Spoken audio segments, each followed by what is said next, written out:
to do a tutorial today for this Electra 210. This is the original color. It's a metallic blue. It's actually in really good condition. It has the matching blue plating. This is most likely a 70s, could be a late 60s, but I'm not for sure. The Smith Corona typewriters from the 60s and 70s, a lot of them do not have exact dates on them. And so you just kind of guess based on like the front plate, you know, the styling, if it's a 60s or a 70s.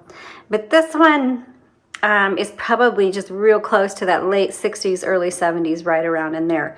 So the 200 series, the 210, 220, they're fully electric, fully automatic. So that means you plug it in to the wall and then it has a power return. So there's no manual handle here. 210 means it's got the 10-inch carriage. The 220 would have the 12-inch carriage, which means this is the 10-inch, the 12-inch. This is actually probably like 15 inches wide. I don't remember the measurements on that, but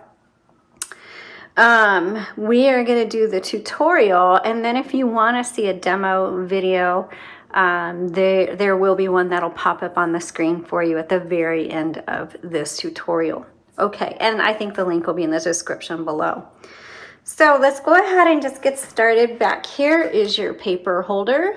I'll just keep that up because I like it. It keeps the paper from flopping over.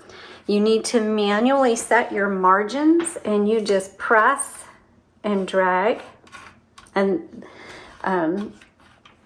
yours should be moving fairly easily.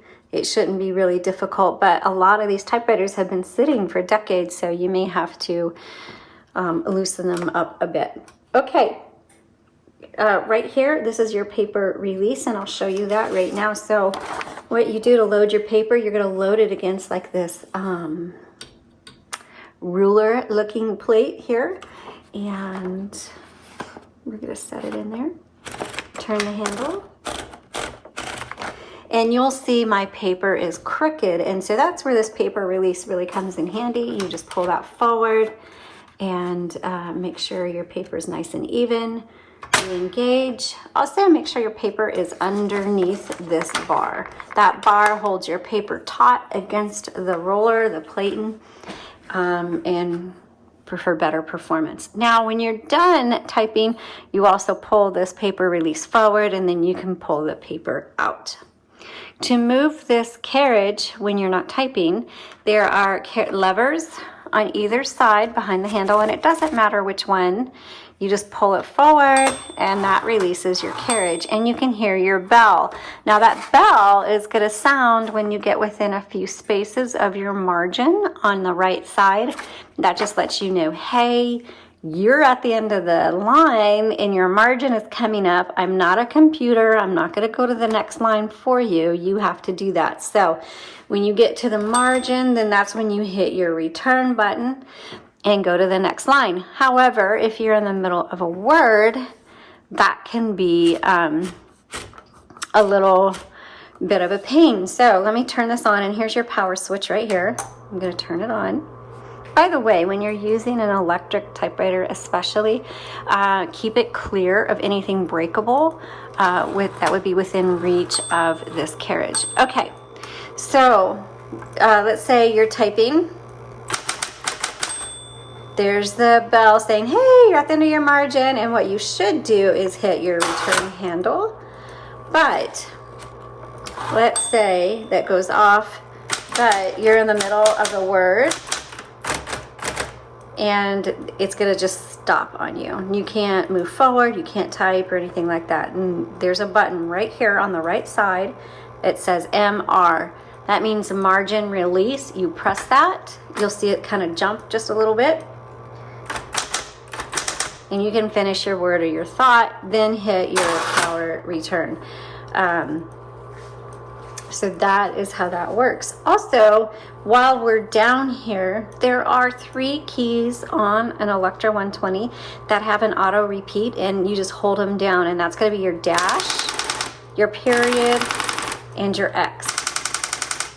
All right. You also have a half space, a regular space, and a power space. Oops, let's go back. Oh, so this one, the power space isn't working. Oh, there, it's working there. It just works a little bit, but yours, it should, when you hold it down, it should just go all the way across for as long as you hold it. You have this arrow on the left side, and that's your backspace, and it moves the carriage this way, but it moves your cursor that way. Okay. We talked about margin release. Here's your color selector. We're going to get into that in just a second, but while we're here, let's talk about our tabs. Your tab is this long bar, so I'm gonna press it.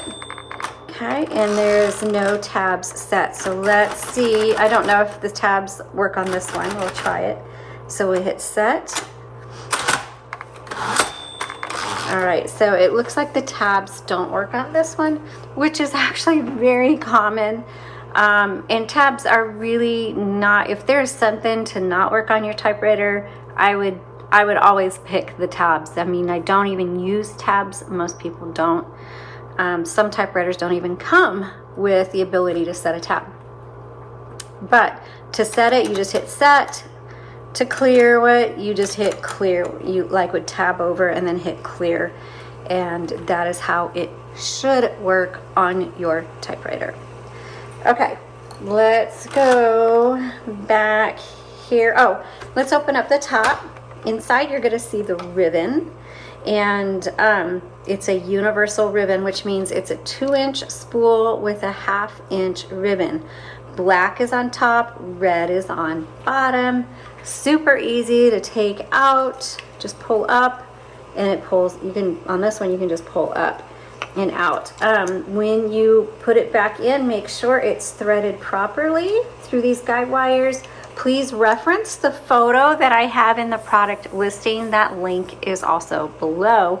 Takes an up-close photo of this area so you can see how I have it threaded, or how Rob has it threaded anyway, so that when you're working on yours, you can kind of make sure it's threaded. It looks the same for you. So when you get to the end of the spool, it's not the end of the ink. Some spools will auto reverse. If it doesn't, you have a manual reverse right here.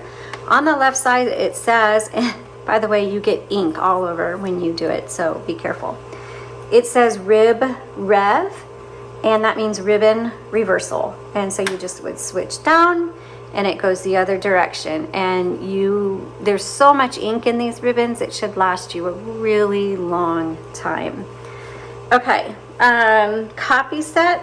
That just determines how hard these type bars, which are all these individual bars for your letters, the copy set determines how hard those will strike your paper. It's strictly a personal preference on that. Okay, have we covered everything? It looks like, oh, over here on the left side, you'll see a 1, 2, and a 3. When you hit your return button, it's going to advance either 1 line, 2 lines, or 3. Okay, again, based on what you want. Now, sometimes you'll load a piece of paper, there's already some typing on it, and you want to kind of line things up just right. That's hard to do when the handle turns every half of a line. But on the left side is a button, a black, it sticks out. You'll notice if you look at the right side, doesn't have it, and the left side does. If you press that and turn the handle, then you can kind of set things exactly where you want. There's 2 guide wire lines right here. The bottom red line it lines up to the bottom of your font. I'm sorry, the top one lines up to where the line should be where you want to be. I hope that makes sense. Okay, that is how you use an Electra 210. If you need ribbons for your typewriter or a cover or anything like that, please visit our website at jotandtittletypewriters.com, and you all have a great day.